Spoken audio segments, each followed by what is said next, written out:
I hope you're all comfortable and ready to start. Good morning. Storytelling is as old as humanity, and we never get tired of it. From shadow puppets to Hollywood blockbusters, our culture is driven by our basic need to hear and tell stories. Successful communicators know how to harness this need. Way back in 1926, a future copywriting superstar called John Caples created an ad to sell piano lessons by correspondence course. Yes, correspondence course. The hero of the story is a young man who faces the ridicule of his friends as he sits down to play the piano. Potential embarrassment turns to applause when he reveals his skills. People loved the ad, and it worked. It sold a ton of piano lessons.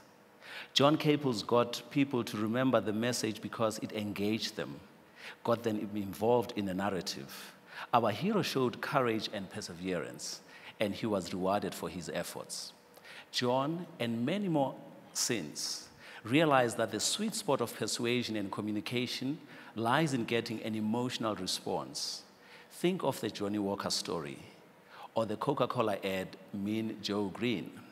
We are not strictly rational beings. We respond to how a product or brand makes us feel, rather than features and functions.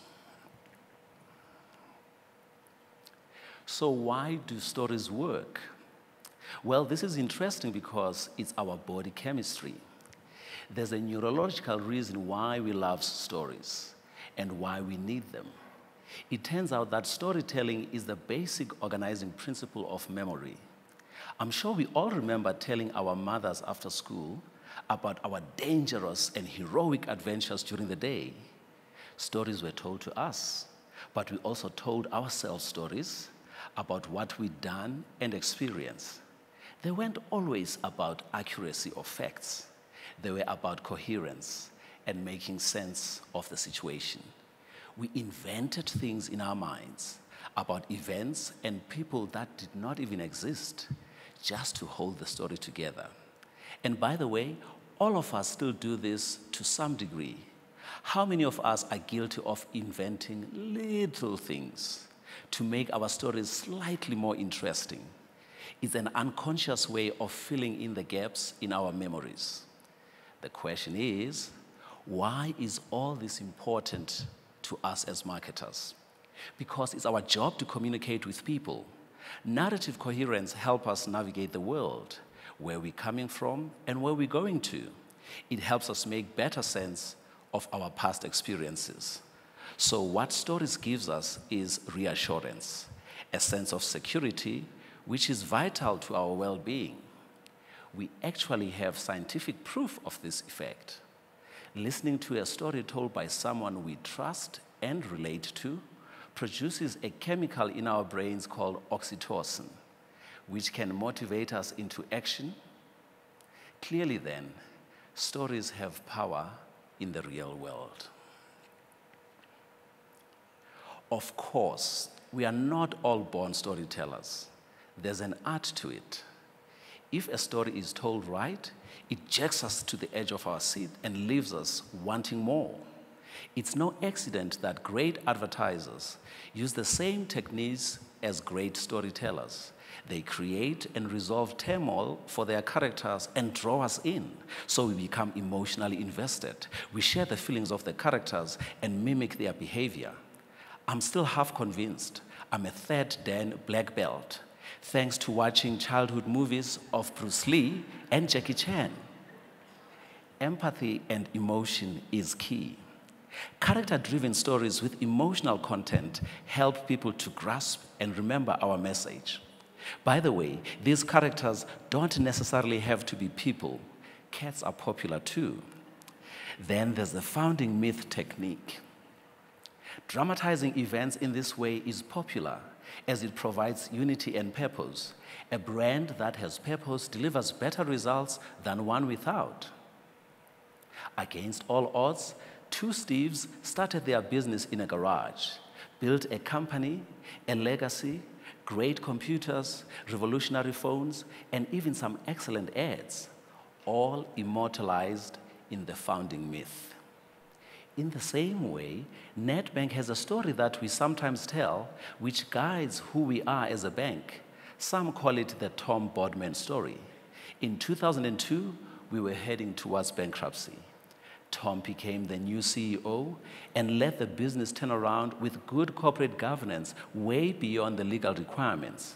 But more than that, he created a people-centered culture, which is a legacy we still live today. People are hungry for experiences. They want to see and hear for themselves to be part of the story. Mark Twain advised us, don't say the old lady screamed. Bring her on and let her scream.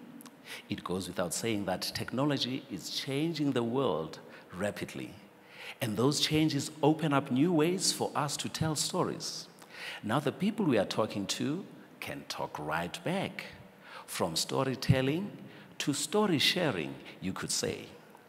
I don't know if anyone here ever read those Choose Your Adventure books. Your character would be given a choice of actions, which would then alter the story. So you could do A, B, or C, and every new choice would lead to a different plot and outcome. The point is this. Thanks to many of you in this audience, the techies, the coders, the digital natives, and I salute you all. Our audiences have become part of the narrative. More than that, our audiences are now integral to the narrative. And again, there's the question. So what's the big deal? Why is this important to us as marketers?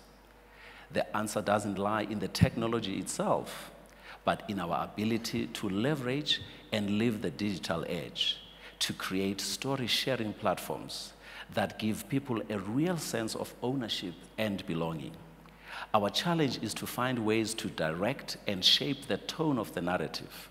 After all, the brand is no longer our gift to give. It's something that we share. We don't dictate, but we can influence.